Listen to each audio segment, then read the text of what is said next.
Family vacations and in-laws. Now, I don't know what the beach means to you. I know that going to the beach means something different to everybody. For me, it's about going to the beach. I don't have a problem just camping out for hours on end and soaking up the sun and watching the waves or riding waves. I like being out there. But for 15 years, my time at the beach at the end of the day was kind of around 3:30, 4 o'clock, because we needed to go to dinner with the in-laws and the other family. So this one time, I was told that the time frame for leaving for dinner was between 4 and 4:30. And I thought, man, that's a half hour, so I can do a lot in a half hour. And to be fair, I thought I'll split the difference and make it 4:15, because that's fair, and I'm a fair guy. So I finish up I come off the beach early, and I finish on my shower, and I'm sitting there. It's 4 o'clock. I pop my first beer for the day, a little aperitif before dinner. I figured I'll finish it down in about 15 minutes, and we'll go. So somewhere about 4:10, my wife comes into the hotel room, and there are tears streaming down her face.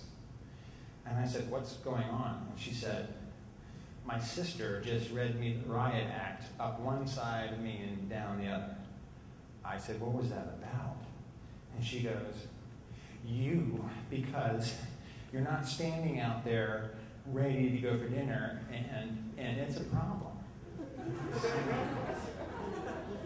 I had a half-hour window till 4:30. I could walk out at 4:25, and I would still be early. So we gather ourselves up, my wife and at the time, and my two sons, and we go out to the boardwalk. We're right there at the boardwalk, and I've got my father-in-law and my mother-in-law and my brother-in-law, my sister-in-law, and her three sons, and they're standing there. And I said, "Kim, what's going on? What's the problem?"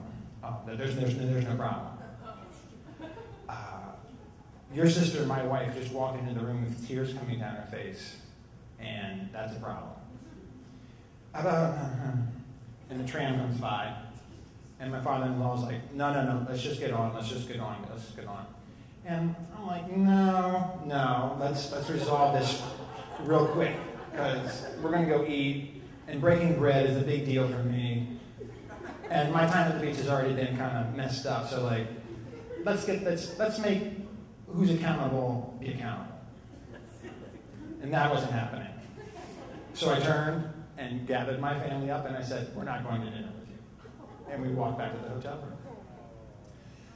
So we went and found dinner somewhere, and I guess they did too. And we get back to the hotel later, and it's starting to get dark out.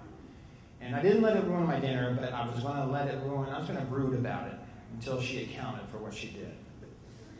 So, there's a difference between having a reason and having an excuse. A reason is something that happens. An excuse is an alibi. And I needed an alibi to go over to that other room and confront the situation. And my son, Tanner, he got sand in his eye. And the only one who had the eye wash was Grandma in the other room. So I said, I'll go get that. And I go over there and I said, "Hey, Grandma, Tanner's got sand in his eye. We need the water wash." And Kim's sitting there on the couch just watching TV.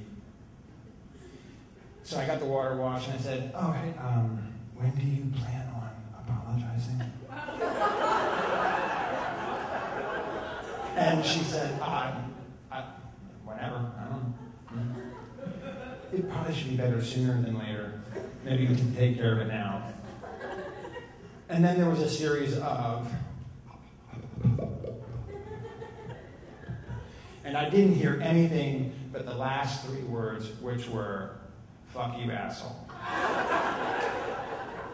And I am a reactionary person at times. And I said, "Fuck you, little bitch." And she stood up and walked out, and I turned and exited, and I said, "Thank you for this." And there are tears coming down now her youngest son's faces, who have witnessed everything. And I leave the room. I have about 6 paces to figure out what I'm going to say. I walk in and said, "Oh, here's the eye wash. Hey, by the way, Kim and I just really had an out-and-out fight. It was really bad. We both said 'fuck you' at some point in time." And she's like, "What? I'm like, "Yeah, that's what happened." And so then the next day it rained and poured all day. And so, we all had to be inside together. This was the last family vacation ever taken. A week after we got back, I knew she was over there swimming in Grandma's pool, and I walked there at lunch, and I said, "I'm really sorry for what happened on vacation." And she said, "Me too." Last vacation ever.